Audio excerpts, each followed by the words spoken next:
Desligue o ruído e conecte-se aos factos. Temos 10 estadias num dos hotéis de luxo Alma Lusa na Comporta. 2 adultos, 2 noites. Assine hoje o Observador com até 58% de desconto e habilite-se a ganhar.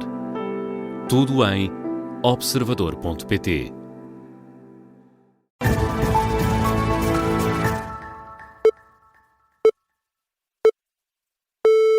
Rádio Observador. São 4 horas.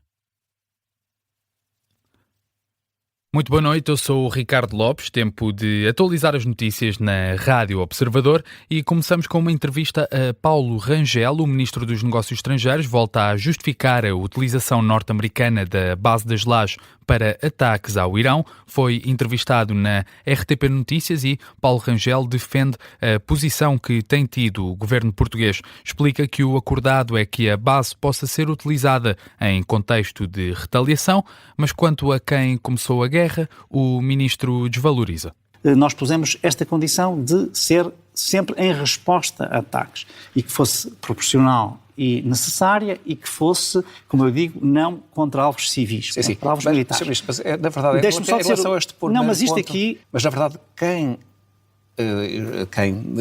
dá origem a esta guerra é um ataque dos Estados Unidos que não corresponde a uma resposta, que não corresponde a um ataque do Irão. Mas, e, portanto, por isso é que eu questiono. Vítor Gonçalves, desculpe, mas isso aí é uma petição de princípio.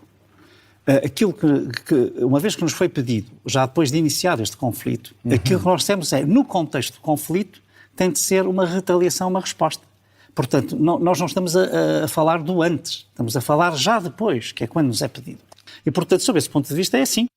Declarações do Ministro dos Negócios Estrangeiros na RTP Notícias. Paulo Rangel ressalva também que Portugal não apoia nem subscreve o conflito no Irão.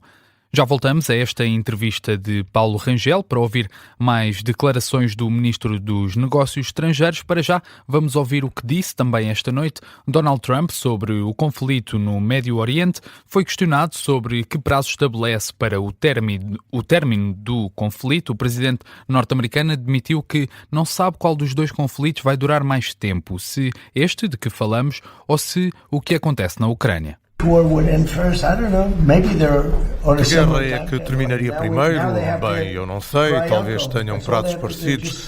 Agora o Irão tem de se render, só têm de dizer nós desistimos. A economia deles está mesmo em apuros, é uma economia morta. Declarações do chefe de Estado americano na Casa Branca sublinha que o Irão terá de se render e volta a insistir que o país está militarmente derrotado e que a economia iraniana está em queda, com uma inflação nunca antes vista. Trump aproveitou também para elogiar a Marinha norte-americana, enaltecendo a maneira como se está a ser executado o bloqueio ao Estreito de Hormuz. Bem, o bloqueio é de gênio. O bloqueio tem sido 100% infalível, mostra como a nossa marinha é boa. Garanto-vos, ninguém vai andar aqui com brincadeiras. Já sobre uma nova ronda de negociações com o Irão, Trump considera que é uma perda de tempo ir até ao Paquistão apenas para ver um pedaço de papel do qual ele não gosta, portanto, vai agora priorizar negociações através de chamadas telefónicas. Isto numa altura em que, nas últimas horas, o exército dos Estados Unidos confirmou ter interceptado mais um navio comercial que tentava violar o bloqueio aos portos iranianos. Com este passam a ser 42 os navios impedidos de navegar pelos americanos. Brad Cooper, comandante do Comando Central dos Estados Unidos, entidade que fiscaliza e executa este bloqueio, escreveu numa publicação que, neste momento, estes 42 navios petroleiros representam 69 milhões de barris de petróleo que o regime iraniano não vai conseguir vender. Segundo o mesmo, isto equivale a mais de 6 mil milhões de dólares. Voltamos agora à entrevista de Paulo Rangel, mas desta vez sobre um tópico nacional. O Ministro dos Negócios Estrangeiros considera que a eventual greve geral que a CGTP pode confirmar no 1º de maio não vai ter qualquer consequência sobre as pretensões do Governo relativamente à lei laboral. Paulo Rangel afasta qualquer influência da paralisação. Eu acho que nenhuma. Nenhuma? Nenhuma, porque sinceramente a última greve geral não teve, ao contrário do que foi dito, a expressão que se disse. Portanto, não teve. E portanto, sinceramente, sabe que eu acho que às vezes, realmente fazer reformas em Portugal é um grande desafio, porque a proteção dos trabalhadores passa por um quadro mais flexível. Não há dúvidas sobre isso. Para o Ministro, a greve geral está até a ser banalizada, fala de um abuso de greve. Como eu digo, com toda a legitimidade e com todo o respeito, mas abusar da greve geral só prejudica os trabalhadores, as forças sindicais e o próprio conceito de greve. Isso não tem qualquer dúvida. E eu julgo que, infelizmente, é isso que está a acontecer. Escutámos declarações de Paulo Rangel na grande entrevista da RTP Notícias. O dia de ontem ficou marcado pelo debate quinzenal no Parlamento. O PTRR foi um dos temas centrais, com a oposição a criticar arduamente o documento apresentado pelo Executivo. O plano foi apresentado na quarta-feira, ainda levanta muitas dúvidas aos partidos, lamentam a falta de metas e de garantias de financiamento. Já o Primeiro-Ministro aproveitou para colar o PS ao Chega. Miguel Viterbo Dias. O debate começou, como é hábito, com um anúncio do Governo. Amanhã mesmo, o Conselho de Ministros irá aprovar uma moratória temporária dos créditos às empresas por mais 12 meses. Luís Montenegro a antecipar uma decisão do Conselho de Ministros de amanhã, em Beja, com André Ventura a criticar a falta de iniciativa do Estado para resolver os problemas das pessoas. O Governo manda para a seguradora. Então não é preciso ter Governo. Então basta a seguradora. Todos os planos que apresentou estruturais até hoje foram um fracasso. A referência ao anúncio feito no PTRR, de que o Estado não pode ajudar todos. Já José Luís Carneiro, do PS, insiste no combate ao aumento do custo de vida, carregando numa medida já rejeitada por Montenegro. Está ou não disponível para que mesmo transitoriamente possamos adotar o IVA zero sobre o cabaz dos bens essenciais, porque do que estamos a falar, Sr. Primeiro-Ministro, é de cerca de 45 euros a mais. E com propostas semelhantes, Luís Montenegro procura fazer uma colagem. O Sr. Deputado quer ser o mais chegano dos deputados socialistas. O Sr. Deputado arrisca-se mesmo a ser o chegano mais socialista dessa bancada ou mesmo do Chega em Portugal. A dica para José Luís Carneiro, depois para André Ventura. E de volta ao PTRR, Mariana Leitão, da Iniciativa Liberal, acusou Montenegro de recauchutar o programa do Governo. Chegámos ao absurdo de ter um plano apresentado sem plano.